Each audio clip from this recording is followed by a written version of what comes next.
So, hi guys. Good afternoon, good morning, good evening. Saang bansa man kayo naroroon ngayon or saang bansa nyo pinapanood itong video po na ito. So, nandito po ako ngayon sa Mia Park. Diba? Ang ganda ng Mia Park po. Makikita mo dito yung skyscraper ng Qatar and yung mga Dow boats po ng Qatar. So, ang Mia Park po, meron po dyang museum. Nung nakapasok ako one time, meron dyang museum. And then sa taas, meron dyang overlooking ng skyscraper. Pwede kayo mag-picture-picture dun. So, if magpunta po kayo ng Qatar, you must visit this Mia Park po. Malaki po ito actually. So, dito lang ako nag-standby kasi isi-share ko sa inyo ngayon yung experience ko sa Chinese immigration. So, background lang po, nagpunta pala ako ng China recently lang. So, isi-share ko sa inyo ngayon yung experience ko, personal experience sa Chinese immigration. So, specifically po if meron kayong connecting flight sa Guangzhou. So, di ba nauuso ngayon yung mga immigration stories like nakikita ko sa kina Marvin Samako and all other travelers po na nagkukwento ng experiences nila sa China. Specifically po, lalo na sa immigration. Kasi mahigpit po ang immigration ng China.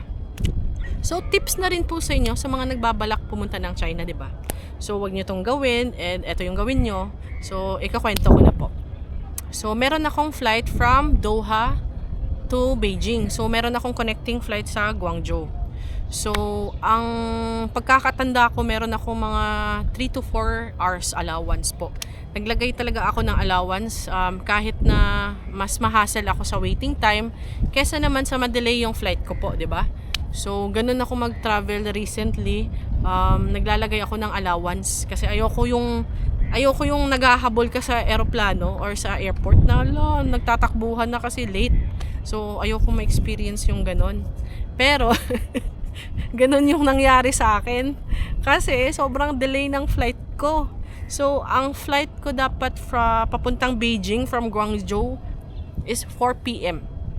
Pero lumapag po ako ng Guangzhou ng 3 p.m. So, imagine niyo sa 1 hour na yun, kailangan kong habulin yung flight ko. So, yun, pagkababa ko po ng eroplano, meron pong sasalubong sa inyo. Usual yung mga merong connecting flight. So, yung sumalubong sa akin sa pagkakatanda ko sa taga China Southern Airlines si Kuya. Kasi ang airline ko po pala is China Southern Airlines. So, yun, nilagyan niya ako dito ng sticker. So, ayun, dumiretso na kami. Lakad kami ng mabilis. So, ang ina-expect ko kasi, pupunta na kami sa gate ko papuntang Beijing. Wala kasi sa isip ko na merong immigration.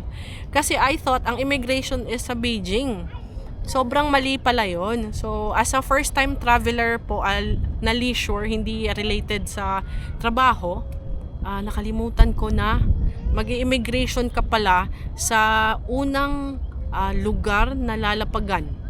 Like, unang lalapagan ko sa China is Guangzhou. So, doon pala agad yung immigration. And ang usual po talaga pala is ganun. So, ang thinking ko kasi sa Beijing pa yung immigration. So, very wrong. So, tips po sa inyo, mag-ready na po kayo if meron kayong mga connecting flights. Kasi, diretso pala kayo immigration nun, hindi sa connecting flight nyo pa. So, yun. Actually, hindi ako kinakabahan. Kasi, na-divert po yung attention ko or isip ko sa connecting flight ko na baka malate ako and then ang iniisip ko agad is dagdag gastos talaga pag na-late, 'di ba? So, yun. Wala lang ako, pumila ako. Pagkadating namin doon pala, merong mga 3 to 4 persons lang ahead of me. So, mabilis lang si sir. So, pumila ako sa medyo matanda na officer. So, yun. Tung time ko na po, hinanapan niya ako ng arrival card. Wala akong arrival card. Kasi actually, hindi ko po na-research na merong arrival card. Maling-mali ko din talaga.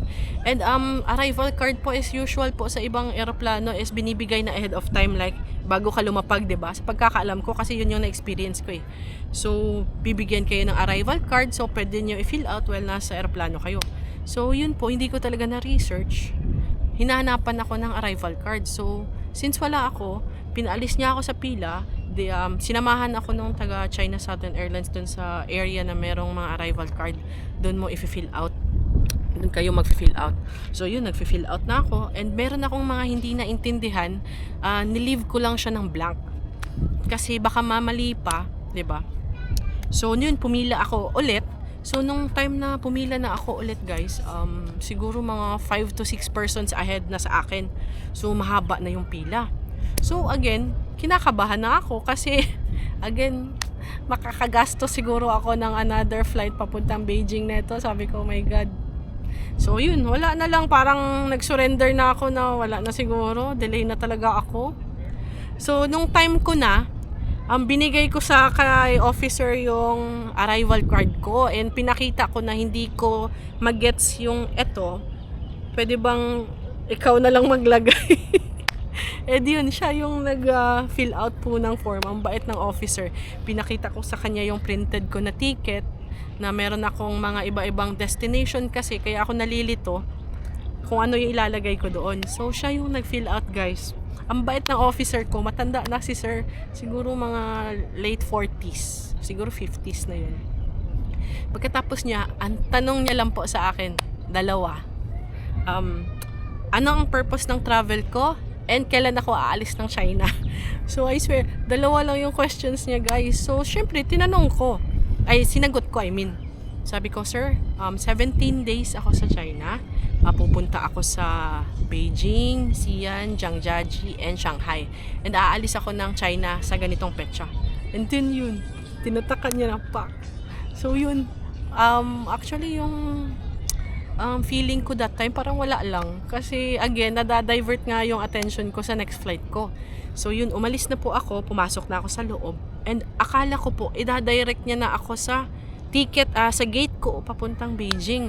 Eh nakalimutan ko, sa sobrang worried ko, nakalimutan ko meron palang security checks after ng immigration, 'di ba? Usual is merong security checks. And knowing China, napakahigpit po ng security checks ng China. So yun, ang nasa isip ko talaga, wala na talaga, late na talaga ako. So wala, pumila na lang ako ng matiwasay. Though tinatry ako isingit nung kasama kong lalaki kasi hindi niya talaga ako iniiwan. I swear, from nagland ako hanggang sa immigration, hanggang pagpasok sa security checks, nandyan siya. So tinatry niya akong isingit, pero syempre ang dami ding mga nagsisecurity checks sa iba-ibang mga flights na dadaan talaga doon. So wala na, pumila na lang po ako ng matiwasay. And nung turn ko na po, syempre ilalabas mo lahat ng mga gadgets mo if meron kayong laptop, batteries and all. So nilabas ko lang. Tapos pinabalik sa akin sa loob ng pinascan ulit yung gamit ko. Sabi niya, ano daw yun? Sabi ko, battery po. Sa pinopoint niya kasi battery. So tinanggal ko yung battery. Ang gusto niya pala, tanggalin lahat ng batteries. Ito kasi yung battery ng camera ko guys, DJI. So pag i-open mo to, meron yung 3 batteries or 2 na lang kasi nasa camera ko pala yung isa. So ang gusto niya, tanggalin ko siya isa-isa. Kasi chine-check nila guys. Kasi 'di ba, if you're planning to go China, ang accepted lang po nila ng mga batteries is merong mga CCC na markings. Ito yung power bank ko guys. Maliit. So, nag-research naman ako dito na mahigpit talaga sila, lalo na pag meron kayong domestic flight. So, since galing akong international flight and dadaan ako ng domestic flight, so doon talaga sila super naghihigpit. So, bumili ako ng power bank na merong CCC certification. So, CCC pala meaning is China Compulsory Certification. So, lahat ng mga batteries nila, gusto nila merong CCC markings. Kasi di ba nauuso ngayon yung mga battery or mga power banks na nag-e-explode sa aeroplano? Kasi nga, hindi siya pasok sa standard. So, ang standard ng China, meron dapat CCC markings yung batteries mo or power bank. So, since ang camera ko po is DJI, so, tiningnan nila yung DJI na battery ko. So, sa DJI na battery, meron ding CCC marking. So, pasok, 'di ba? And hindi lang pala ito, guys. Yung cords, even yung pouch ko na lang ng mga gadgets, cords, naka-separate kasi binuklat isa-isa. Ganun kahigpit yung checking or security checks ng China po. So, if meron kayong flight, buklatin nyo na lahat. Kasi magti-take time siya. So, ipapaulit talaga ng scan sa inyo. Kasi gusto talaga nilang i-check isa-isa. Or, naka-timing lang ako ng officer. Pwede din, 'di ba? Pero hindi po. Galing kasi ako sa international flight and papasok ako ng domestic. So, meron akong domestic flight. So, doon talaga sila naghihigpit ng sobra. So, tips ko po sa inyo, if meron po kayong mga domestic flight, lahat ng gadgets nyo, ilabas nyo na lahat. And better po if meron kayong mga triple C markings. And about pala sa mga triple C markings na ito, merong mga madaming nagtatanong online. Paano pag wala akong triple C? Meron lang yung usual na double C or yung CE. Pwede naman po. Ito pwede siya. Kung for example, galing kang Qatar and then Shanghai. And hindi ka aalis ng Shanghai, dyan ka lang talaga, wala kang ibang mga domestic flight. Pwede po yun. Hindi sila mahigpit sa ganun. Basta dun ka lang. Pero once meron kang domestic flight, doon naghihigpit. Kailangan yung triple C na markings. So, wag niyo na lang i-risk na dalhin yung yung advice ko. Wag niyo na lang i-risk yung dalhin yung mga mamahalin yung power banks like Anker, Bavin, or ano pa bang mga branded na mga power bank. Kasi sayang, kasi pagpunta nyo po or pagdating nyo ng China, ang dami pong murang power banks like Xiaomi na meron talagang triple C marking. So, doon na lang kayo bumili, guys. Kasi ang mura lang po ng power bank sa China. So, itiisin nyo lang yung mga batteries nyo na makasurvive hanggang pagdating nyo ng China kasi doon na lang kayo bumili. So, yun, nakalusot na ako sa security checks. Yung yung pagkapkap nila, yung papaganunin ka. Tapos, from head to foot, kakapkapan kayo. So, syempre, babae and lalaki separate. So, nung nakalabas na po ako doon sa security check, pumunta na po kami sa gate.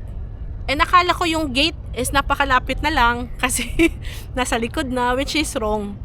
So, sinakay ako ng taga China Southern Airlines doon sa parang golf cart, yung airport transfer.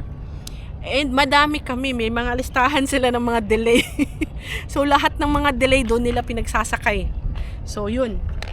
And na-remember ko, ako yung second to the last na hinatid sa gate. So, pagkakatanda ko talaga guys nasa mga 5 minutes na lang yun.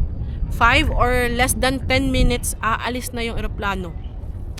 So, ang galing lang kasi hinihintay nila yung mga delayed na passengers. So, eto pala, tip ko guys. Better pala if meron kayong connecting flight, same airlines. Like ako, 2 China Southern Airlines lahat ng flight ko. From Doha to Guangzhou and Guangzhou to Beijing. So, 2 China Southern Airlines. Same airline, possible, hihintayin kayo, hindi kayo iiwan or ka-alliance man lang. Kasi for sure, pag hindi sila same airline or hindi sila ka-alliance, possible iwan po kayo. So, if meron po kayong mga connecting flight, advice ko po, same airline yung kunin nyo po. Para kung na-experience nyo tong na-experience ko ngayon, parang hihintayin talaga nila kayo. 'Di ba? So, yun, pagkadating ko po ng China, ayun, nawala na lahat ng stress ko. Kasi nakahinga na ako ng maluwag, na wala na akong immigration, easy na lang yung transfer ko, papunta sa hotel. So, ang next kong finigure out nun is yung paano gamitin yung Alipay sa mga subway. Kasi ang ginamit ko kasi nun Alipay. So, another video po ito. Na-upload na pala yun. Ililink ko na lang yung travel experience ko po. So again, thank you for watching po. And if you're planning to go China, you should visit po China. Quick background lang or quick story lang. Nabago yung pananaw ko sa China. I swear. Ang ganda ng China, guys. Napaka high-tech, napakalinis, and mababait yung tao. Kasi alam niyo na, from Philippines to China, merong, alam niyo na, Pero pagdating mo doon, hindi nyo po mararamdaman yun. Na-feel ko yung sincerity ng mga locals na tulungan ka kahit na ang laki ng language barrier. And then, ang lagi namin gamit is Google Translate. Sobrang na-appreciate ko yung mga effort ng mga locals na tulungan ka. And mababait sila guys. Sobra. Wala akong masabi. Kaya sobrang naiba yung pananaw ko sa China po nung nag-travel ako. So, once talaga hindi mo ma-experience yung bansang yon, never kang mag-judge. Kasi pagkadating mo doon mo may experience na, uy, ay ang ganda pala ng bansa nila. Ang babait ng mga tao. 'Di ba? So, never kang mag-judge sa isang bansang hindi mo pa napuntahan or na-experience mo yung lugar mismo. Kasi ako sobrang laki ng pagkabilib ko sa China nung pagkapunta ko doon. Sobrang high-tech. Lahat po naka-QR code, payment, no hassle, QR code. Yung mga attractions, facial recognition. 'Di ba? Payment, tap ka lang ng tap. Wala, sobrang ganda ng China guys, I swear. So, if you're planning to go China, sana po makatulong itong video po na ito. And good luck and enjoy! Bye-bye po. Thank you!